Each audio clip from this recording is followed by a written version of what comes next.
وہ ابھی تک اپنی ٹانگ سہلا رہا تھا۔ شور وائی ناٹ؟ ایک عجیب سی مسکراہٹ کے ساتھ سیڑھیوں کے آخری سرے پر رک کر اس نے معیز سے کہا، اگلی بار تم بیٹ لے کر آنا۔ ٹینس ریکٹ سے کچھ مزہ نہیں آیا، تمہاری کوئی ہڈی نہیں ٹوٹی۔ معیز کو اشتعال آ گیا۔ تم اپنی ناک سنبھالو، وہ یقیناً ٹوٹ گئی ہوگی۔ معیز غصے کے عالم میں سیڑھیوں کو دیکھتا رہا جہاں کچھ دیر پہلے وہ کھڑا تھا۔ مسز سمانتھا رچرڈ نے دوسری رو میں کھڑکی کے ساتھ پہلی کرسی پر بیٹھے ہوئے اس لڑکے کو چوتھی بار گھورا۔ وہ اس وقت بھی بڑی بے نیازی سے کھڑکی سے باہر دیکھنے میں مصروف تھا۔ وقتاً فوقتاً وہ باہر سے نظریں ہٹاتا، ایک نظر مسز سمانتھا کو دیکھتا، اس کے بعد پھر اسی طرح باہر جھانکنے لگتا۔ اسلام آباد کے ایک غیر ملکی اسکول میں آج پہلے دن اس کلاس کو بیالوجی پڑھانے کے لیے آئی تھیں۔ وہ ایک ڈپلومیٹ کی بیوی تھیں اور کچھ دن پہلے ہی اسلام آباد اپنے شوہر کے ساتھ آئی تھیں۔ ٹیچنگ ان کا پروفیشن تھا اور جس ملک میں ان کے شوہر کی پوسٹنگ ہوئی وہ وہاں سفارت خانے سے منسلک اسکولز میں پڑھاتی رہیں۔ اپنے سے پہلے بیالوجی پڑھانے والی ٹیچر مسز میرین کی اسکیم آف ورک کو ہی جاری رکھتے ہوئے انہوں نے کلاس کے ساتھ کچھ ابتدائی تعارف اور گفتگو کے بعد دل اور نظام دوران خون کی ڈایاگرام رائٹنگ بورڈ پر بناتے ہوئے اسے سمجھانا شروع کیا۔ ڈایاگرام کی وضاحت کرتے ہوئے انہوں نے اس لڑکے کو کھڑکی سے باہر جھانکتے ہوئے دیکھا۔ پرانی تکنیک کا استعمال کرتے ہوئے اپنی نظریں اس لڑکے پر مرکوز رکھتے ہوئے انہوں نے اچانک بولنا بند کر دیا۔ کلاس میں یکدم خاموشی چھا گئی۔ اس لڑکے نے سر گھما کر اندر دیکھا۔ مسز سمانتھا رچرڈ سے اس کی نظریں ملیں۔ مسز سمانتھا مسکرائیں اور ایک بار پھر انہوں نے اپنا لیکچر شروع کر دیا۔ کچھ دیر تک انہوں نے اسی طرح بولتے ہوئے اپنی نظریں اس لڑکے پر رکھیں جو اب اپنے سامنے پڑی نوٹ بک پر کچھ لکھنے میں مصروف تھا۔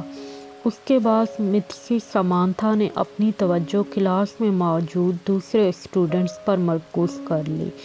ان کا خیال تھا وہ خاصا شرمندہ ہو چکا ہے، دوبارہ باہر نہیں دیکھے گا، مگر صرف 2 منٹ کے بعد انہوں نے اسے ایک بار پھر کھڑکی سے باہر متوجہ دیکھا۔ وہ ایک بار پھر بولتے بولتے خاموش ہو گئیں۔ بلا توقف اس لڑکے نے گردن موڑ کر پھر ان کی طرف دیکھا۔ اس بار مسز سمانتھا مسکرائی نہیں بلکہ قدرے سنجیدگی سے اسے دیکھتے ہوئے ایک بار پھر لیکچر دینا شروع کر دیا۔ کچھ لمحے گزرنے کے بعد انہوں نے رائٹنگ بورڈ کو دیکھنے کے بعد دوبارہ اس لڑکے کو دیکھا تو وہ ایک بار پھر کھڑکی سے باہر کچھ دیکھنے میں مصروف تھا۔ اس بار غیر ارادی طور پر ان کے چہرے پر کچھ ناراضگی نمودار ہوئی اور وہ کچھ جھنجھلاتے ہوئے خاموش ہوئیں، اور ان کے خاموش ہوتے ہی اس لڑکے نے کھڑکی کے باہر سے اپنی نظریں ہٹا کر ان کی طرف دیکھا۔ اس بار لڑکے کے ماتھے پر بھی کچھ شکنیں تھیں۔ ایک نظر مسز سمانتھا کو ناگواری سے دیکھ کر وہ ایک بار پھر کھڑکی سے باہر دیکھنے لگا۔ اس کا انداز اس قدر توہین آمیز تھا کہ مسز سمانتھا رچرڈ کا چہرہ سرخ ہو گیا۔ سالار، تم کیا دیکھ رہے ہو؟ انہوں نے سختی سے پوچھا۔ نتھنگ، ایک لفظی جواب آیا۔ وہ اب چھپتی ہوئی نظروں سے انہیں دیکھ رہا تھا۔ تمہیں پتہ ہے میں کیا پڑھا رہی ہوں؟ ہوپ سو، اس نے اتنے ریوڈ انداز میں کہا کہ سمانتھا رچرڈ نے ایک دم ہاتھ میں پکڑا ہوا مارکر کیپ سے بند کر کے ٹیبل پر اچھال دیا۔ یہ بات ہے تو پھر یہاں آؤ اور یہ ڈایاگرام بنا کر اس کو لیبل کرو۔ انہوں نے اسفنج کے ساتھ رائٹنگ بورڈ کو صاف کرتے ہوئے کہا۔ یکے بعد دیگرے لڑکے کے چہرے پر کئی رنگ آئے۔ انہوں نے کلاس میں بیٹھے ہوئے اسٹوڈنٹس کو آپس میں نظروں کا تبادلہ کرتے ہوئے دیکھا۔ وہ لڑکا اب سرد نظروں کے ساتھ سمانتھا رچرڈ کو دیکھ رہا تھا۔ جیسے ہی انہوں نے رائٹنگ بورڈ سے آخری نشان صاف کیا، وہ اپنی کرسی سے ایک جھٹکے کے ساتھ اٹھا۔ تیز قدموں کے ساتھ اس نے ٹیبل پر پڑا ہوا مارکر اٹھایا اور برق رفتاری کے ساتھ رائٹنگ بورڈ پر ڈایاگرام بنانے لگا۔ پورے 2 منٹ 57 سیکنڈ کے بعد اس نے مارکر پر کیپ لگا کر اسے میز پر اسی انداز میں اچھالا جس انداز میں سمانتھا رچرڈ نے اچھالا تھا، اور سمانتھا کی طرف دیکھے بغیر اپنی کرسی پر بیٹھ گیا۔ مسز رچرڈ نے اسے مارکر اچھالتے یا اپنی کرسی کی طرف جاتے نہیں دیکھا۔